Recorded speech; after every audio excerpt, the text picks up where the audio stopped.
Next, Travis, diagnosed with Asperger's, has always had a hard time making and keeping friends.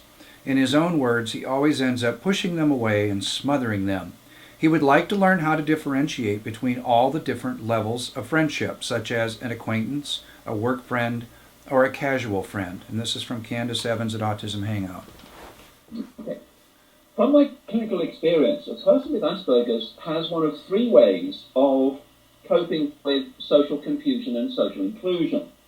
There's one group that become very shy, introverted, don't want to engage, please go away, I'm not motivated, I like playing with my Lego. The second group are too intense and intrusive, annoy people because they just go in and they take over what's going. They're not reading that it's over, that other people are bored or they've got other things to do. And then their desperation or intention to interact, they are clumsy in that interaction and annoy others. But it's that intensity and intrusiveness that may be occurring here. The third option, which is often used by the girls and women, which is much more creative, is to watch and observe and absorb and imitate what's going on from a distance before you make the first move. Now, for this individual, we would use what we call the concept of the circle of friends. Big piece of paper, series of concentric circles like a dartboard. Mm-hmm. In the middle is the individual. Next may be parents. In the next circle may be neighbors, various people, going through to different levels. And you then go through with that person on pieces of paper, topics of conversation, touch, greetings, all those sorts of components, so that he can understand that within certain circles, and we sometimes have that concentric circles like a rainbow, red in the middle, out to blue. So somebody is in the green circle or the orange circle, mm-hmm. and in those circles, these are the things you can talk about in conversation, these are the things that you can do for touch, whether or not you talk about your special interest, etc. And so that will help him learn really the hierarchy or circle concept of people moving into that circle or where they are in that circle.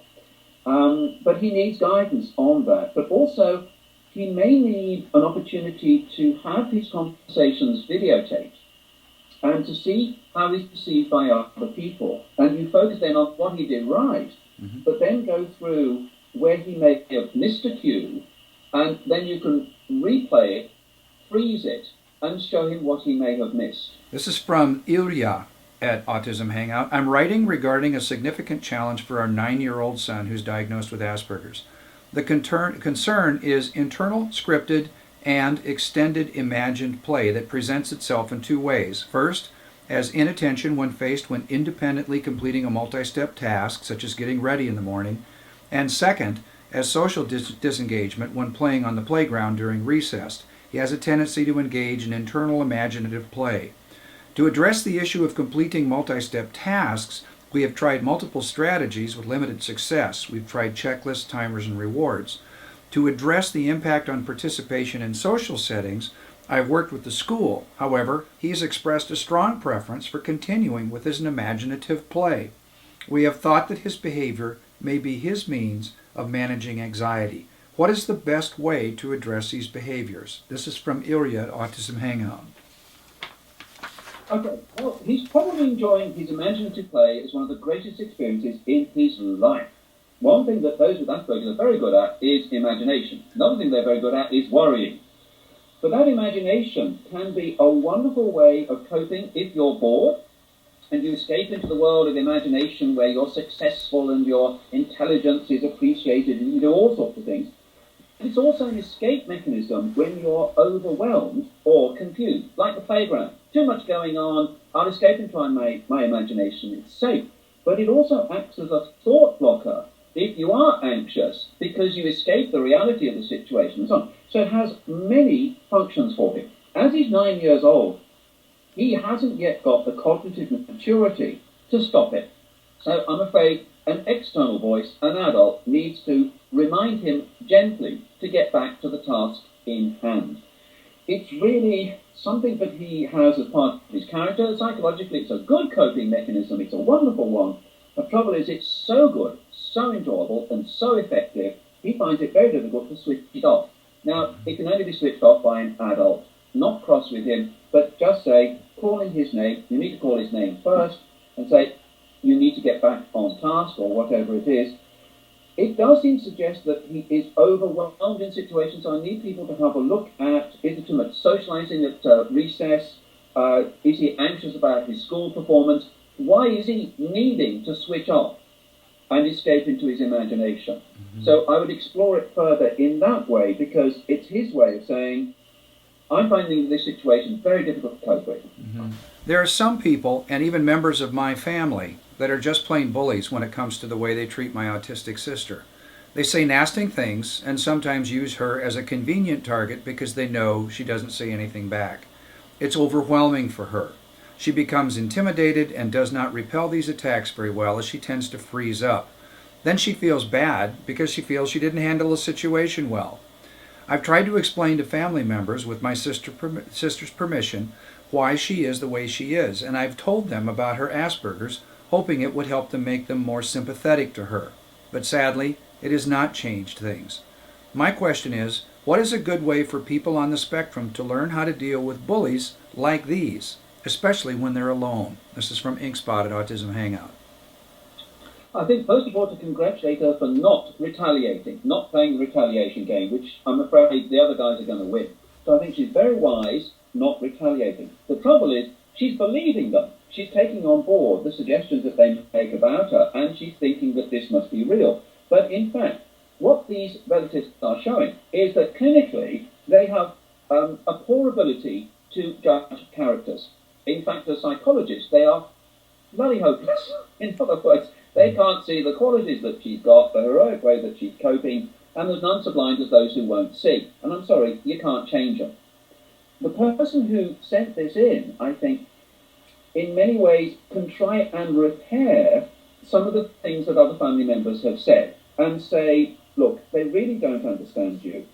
But in that case, if they don't understand you, their comments are not worth it.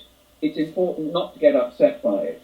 But people you value, people who have qualities like me, are those who really appreciate you, and what they say counts more. So, and I hate to say this, but I am, they're not worth it. Oh, well put. The last question. A 7-year-old Aspie girl who was toilet trained seems to have regressed and is now toileting outside. She's doing number 2s like a dog would, just as she's going to school and walking across the lawn. She's been having problems at her school, as the school and the teachers just do not seem to understand nor care about her. Her parents have been doing all they can to help, but the school seems to be holding her back. She's constantly left out of social situations, and she's picked on by other kids and parents, such as the parents telling the children not to play with her. She is a very social girl, but has no real understanding of social situations. Can you offer some positive and constructive advice? And this is from Belle at Autism Hangout. Oh, wow. I seriously wonder, as she's a 7-year-old Aspie girl, if she's actually pretending to be a dog, and is actually going to the toilet like a dog, and likes dogs, because dogs are friendly. Unlike other kids, they're pleased to see you, they're non-judgmental, they're kind, and incredibly supportive and tolerant. Mm-hmm. And dogs seem to be much better in this person's life than actual people. So I wonder, in the 7-year-old's mentality, she would like to be a dog because dogs are good. Mm-hmm. Now, it seems that she's constantly left out of situations and so on.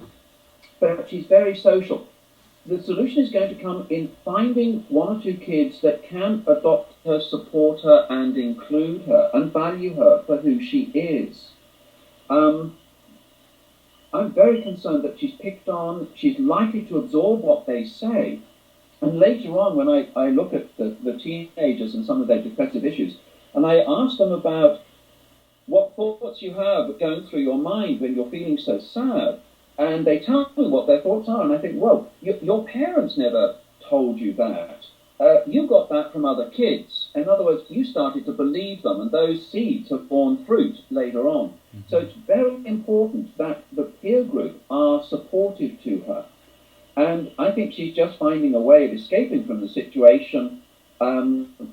It's probably her imagination. I would try, if possible, to use comic strip conversations by Carol Gray, where you draw things with stick figures and speech bubbles and thought bubbles, so that when she is walking on the lawn and she does number two, with speech and thought bubbles, what she's thinking, what she's feeling, how other people are reacting to her in a non-judgmental way. We need to find out what's going on in her mind. Mm-hmm. But I think she may be escaping into being an animal because it's safer, and animals are nice to use, and other people are not nice to her. Mm-hmm. Yeah. So, Dr. Tony, I want to thank you again for taking the time this evening to answer these questions. I hope we can do this again soon. Thank you, Craig. I'd like to thank you for what you have done and achieved in helping so many people all over the world, and I'd like to be a part of it. So I'll see you again soon, and we'll have some more questions. That sounds great. And thank you, Autism Hangout. Please keep the questions coming. Thank you. Good night.